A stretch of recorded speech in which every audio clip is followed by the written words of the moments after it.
I'm really hoping this video makes sense, but the book I'm reviewing was 55 hours long on audiobook, so I don't think that's gonna happen.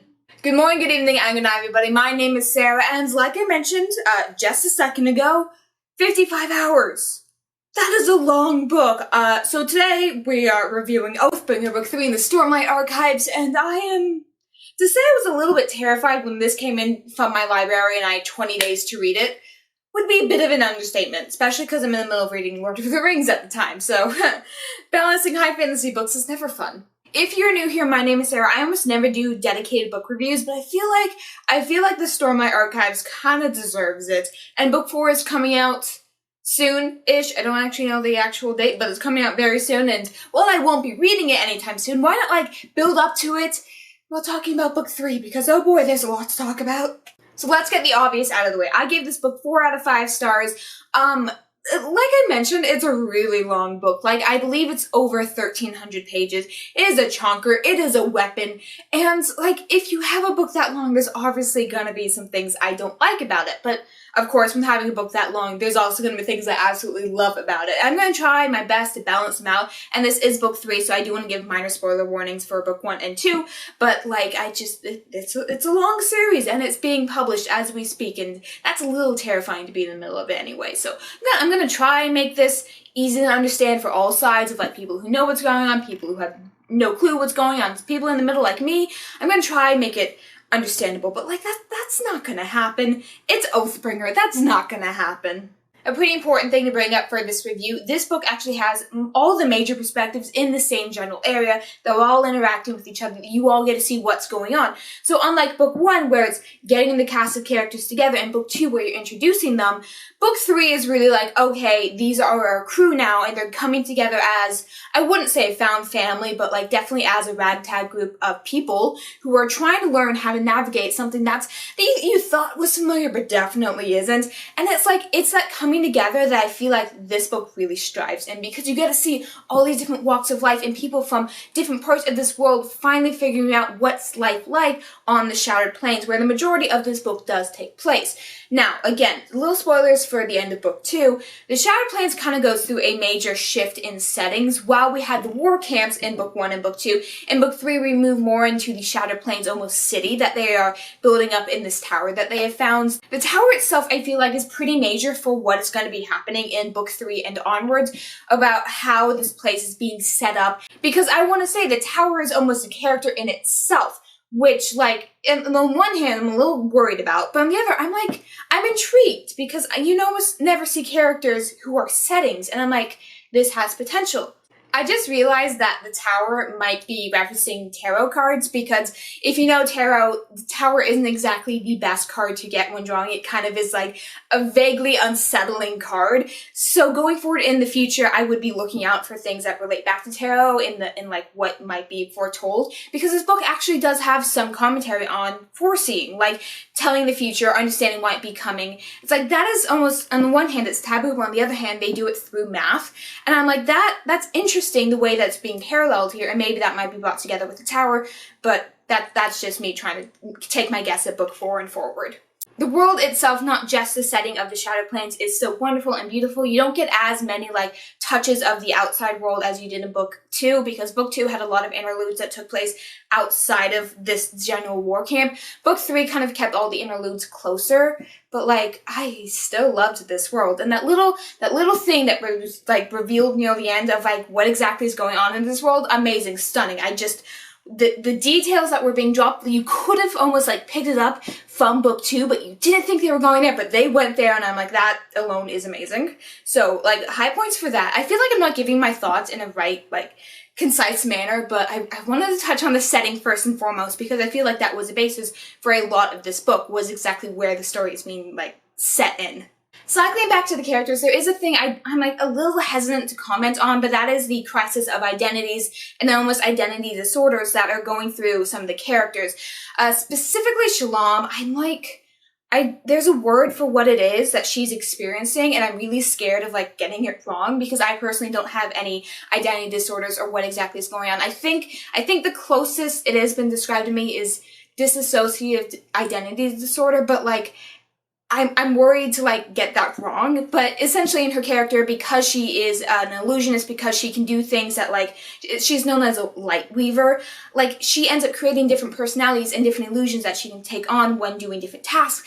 And like at some point in the story that starts to like almost fracture. She's going through a lot of trauma and she's kind of using the illusions to cope. And like that is a very interesting task to take. I want to see what people who actually understand what's going on to comment on this issue, because again, I don't really know what I'm talking about here, but it was a bold move to take. And I feel like in my mind, story-wise and writing-wise, it was done well, especially near the end when it came together and how exactly that played out. I really like it, but again, I'm concerned about the representation in this book. Talking about representation, quick side note, there was a background gay character, and like that alone was amazing. I have a little spreadsheet where like I keep track of all my books, and there's a little column for representation, and I normally have just no there. There was no representation in any of these books, but like there's a background gay character, and that is an improvement, and it gets checked off on my little spreadsheet. So that I'm gonna say that's there. It's not very good representation because you don't really ever see the character, but he's there. All the other characters, of course, I'm loving them. I'm growing with them. They're, like, amazing. I love the way that they're being developed. I love Kaladin. There is a small issue where, like, a love triangle is, like, almost played with, like, the idea. And I'm like, no, we don't want to go there. This is supposed to be a more modern fantasy book. We don't need love triangles. And I'm happy with the way it kind of got resolved in this book. But just be warned, that's kind of prominent in a few of the character storylines. Obviously, with a couple other perspectives being from nobility and being in the general war area, you're going to have politics in this book. I don't normally like politics in my books, but I think this one was handled really well. It didn't get overbogged, but like you still have like the war meetings and like what exactly is going on with alliances and different kingdoms and the way you have to interact and have to present yourselves. That was amazing because it wasn't boring, and I get bored. I have a little note on my sheet to say I love Wit as a character. Who exactly Wit is and what we learn about him in this is like amazing. So that's an entire note on my sheet. Again, I gave this 4 stars, and I'm pretty sure that 4-star was just for Wit. He wasn't in much of it, but I loved it when he was in it. Overall, I gotta say, the only thing I didn't like about this book was about 3/4 in, a couple of our main characters got taken to a new location or a secondary location, like, against their will. They weren't traveling there, they were taken there, and I did not like the secondary location. I feel like it had the potential to be really interesting, but it wasn't, and like I slowly kind of got used to it, but when we were first brought there, I'm like, this wasn't well set up, this wasn't well planned, it really dragged there. I believe that was around the 40-hour mark, so I was too far in to give up at that point. But like, I didn't want to read there for a second because I didn't have any interest in this secondary location. Like where they were before, and they're traveling, and like what exactly they were doing with the powers, and like how they got there was really cool, but once we got there, you lost me. Luckily, this scene did pay off in the end, like it was important, but like I felt like it was just a little bit of a drag, but once we got to that final part of the story, I was like back in it. So I'm willing to forgive that section of the book for the final ending. I just feel like that section of the book didn't really need to happen. I want to talk quickly about pacing. The first chunk of the book I flew through, but at the same time, I don't feel like anything happens. Like I was reading, I was like listening to like 5 hours a day, and I'm like, I'm gonna get through this. I'm enjoying it so much. And then I kind of had to pause, and I'm like, what has happened since the start of this book? Because I don't feel like much. Just basically general power-ups, just getting to know the area again, a quick reminder of what happened in book 2. So, like, pacing-wise, you could have probably cut the first little section of the book, but I did like how it was written. Like, it was just overall good writing style. I enjoyed the book, even if it wasn't, like, really doing much in the very first half. Really, overall, my only issue with this book is that 3/4 mark when the characters get taken to the secondary location. That's, like, the only thing I didn't like about this book. Overall, it was great, it was amazing, and then there was that little pause where I'm like, I'm tired, but then it picked up again, and I'm like, yes, I love this. So it was very close to 5 stars, but, like, it had that one little section. You knocked it down a little bit for me. Hey, Sarah from editing. A few quick things I need to mention before I finish this critique section.